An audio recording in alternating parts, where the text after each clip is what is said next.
Ils disent on va quand même sacrifier le fœtus là, qui est l'être en devenir. On va tuer, ça c'est un choix mon frère.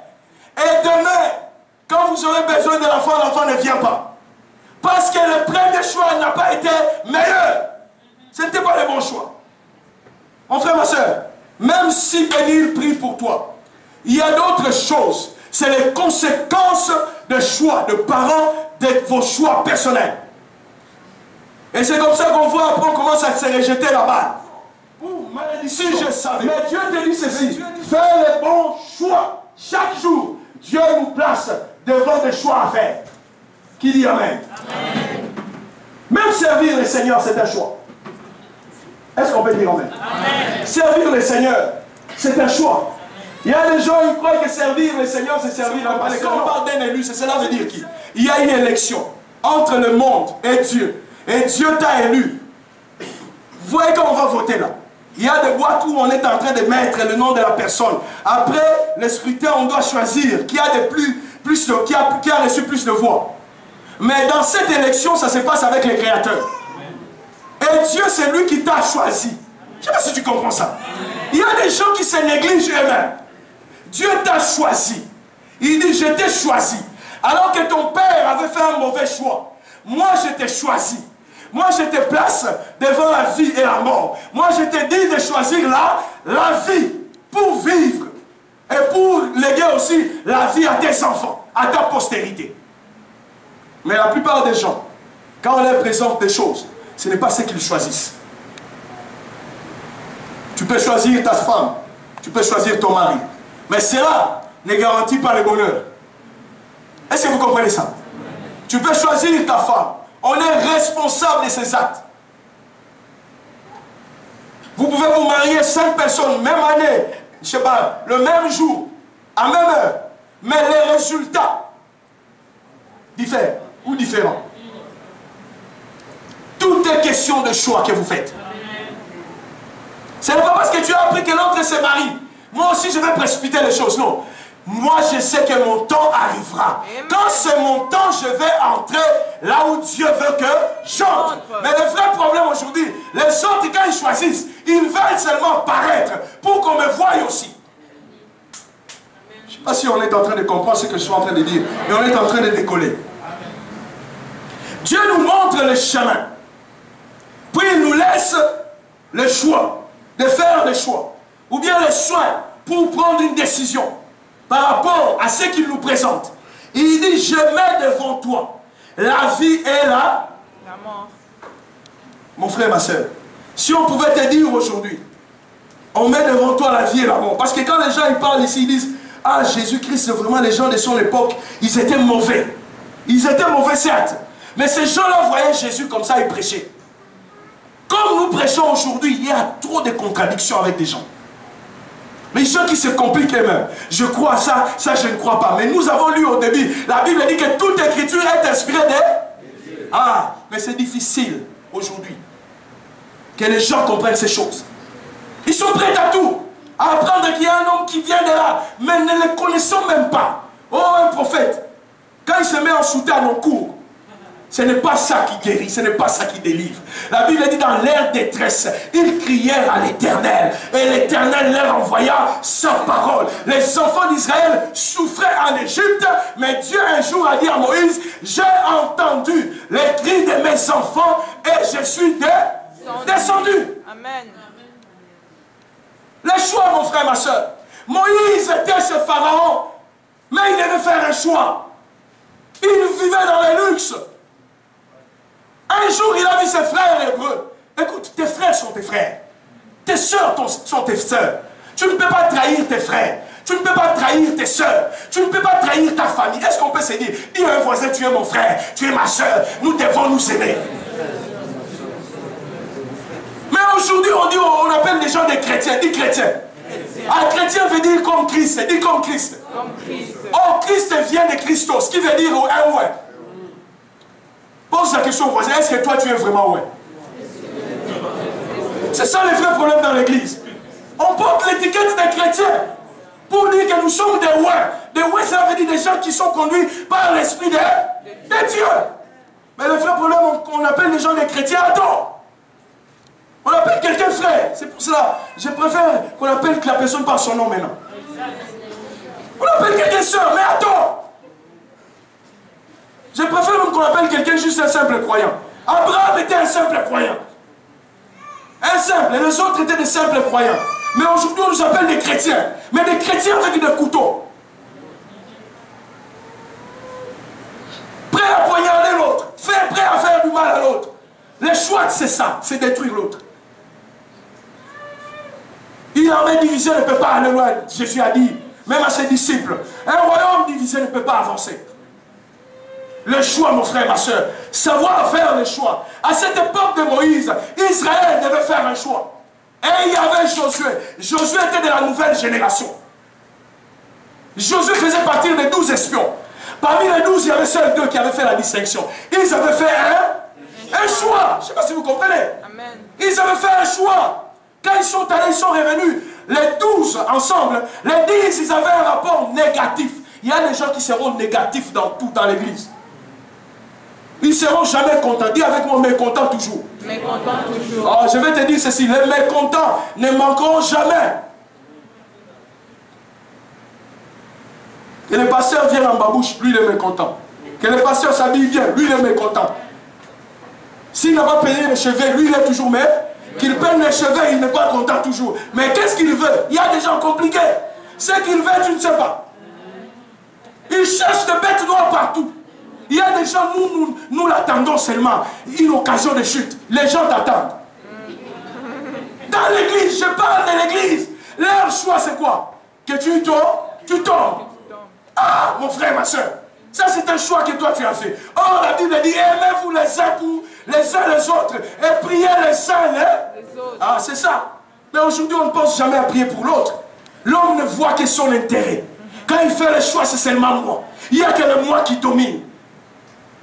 Vous connaissez l'histoire du riche insensé dans la Bible. Il projetait tout, c'était seulement lui. Mais Jésus a dit cette nuit même, tu reviendras. Le choix dans la vie. Savoir faire un choix.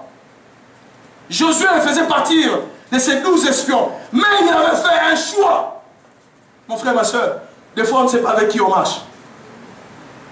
Mais je sais un homme, notre Dieu, qui connaît toutes choses, qui connaît même qui sont vrais avec nous et qui sont faux. Seul Dieu connaît. Vous savez, Jésus, j'étais en train de méditer dernièrement, Jésus vivait avec quelqu'un comme Judas. Quand Judas venait donner des baisers, c'était des baisers pour dire, toi, je suis en train de préparer un coup pour te vendre.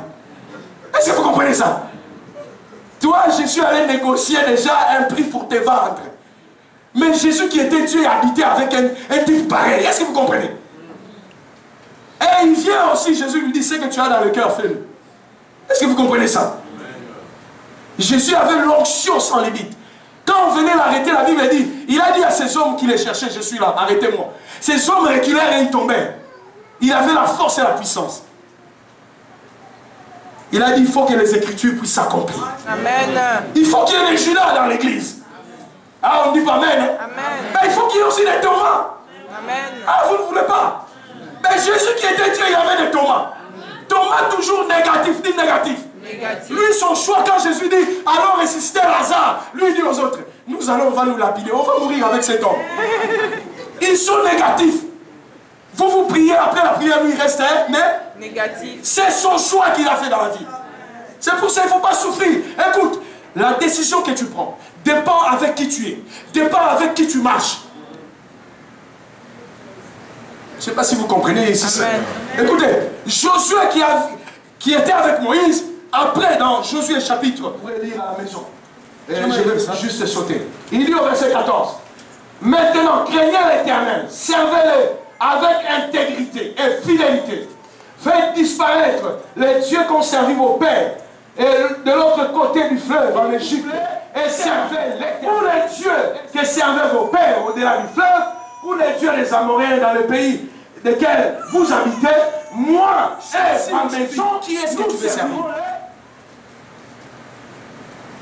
On s'est dit chrétien, entre guillemets chrétien, mais on ne sait jamais.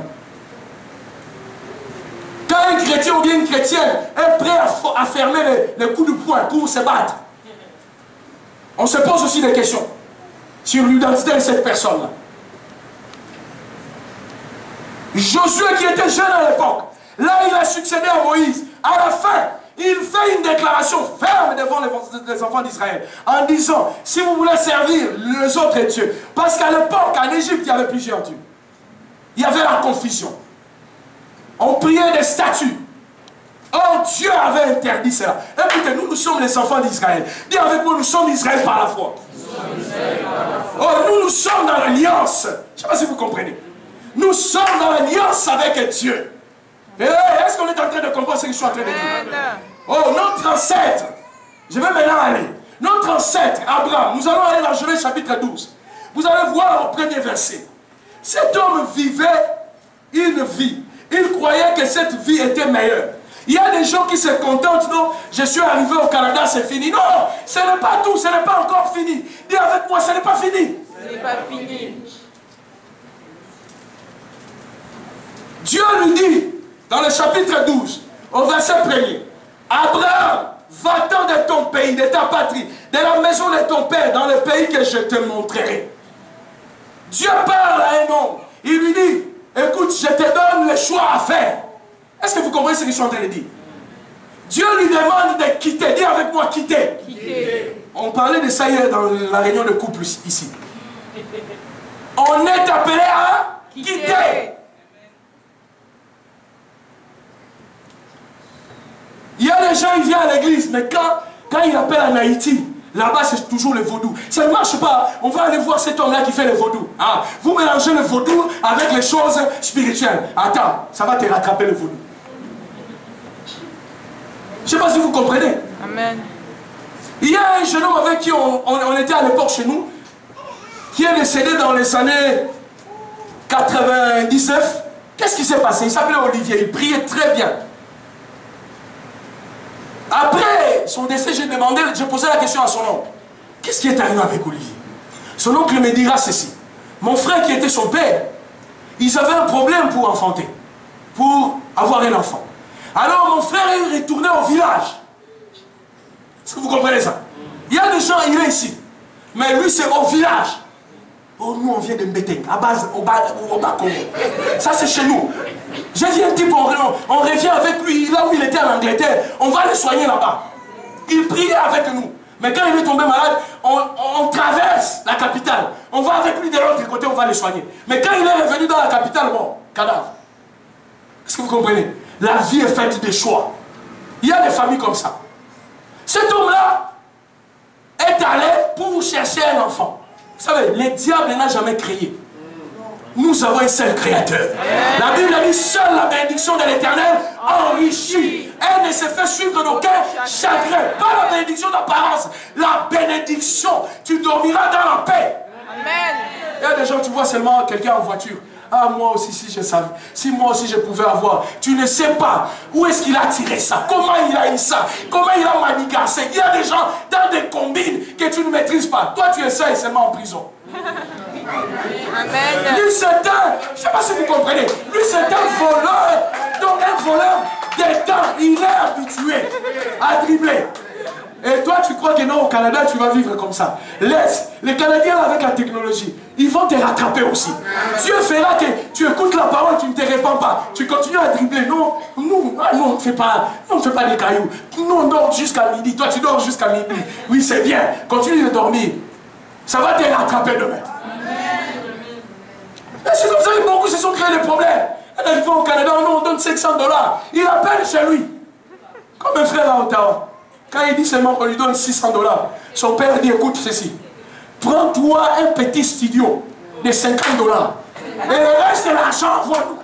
Moi j'ai dit, ah, mais ça c'est grave, vous allez chercher des fois des problèmes pour rien. Écoute, nous vivons dans deux mondes différents. Dis avec moi deux mondes différents. Deux mondes différents. Écoute, peut-être tu priais dans un coin où il y avait des rameaux. Tu viens là, il y a l'air clean.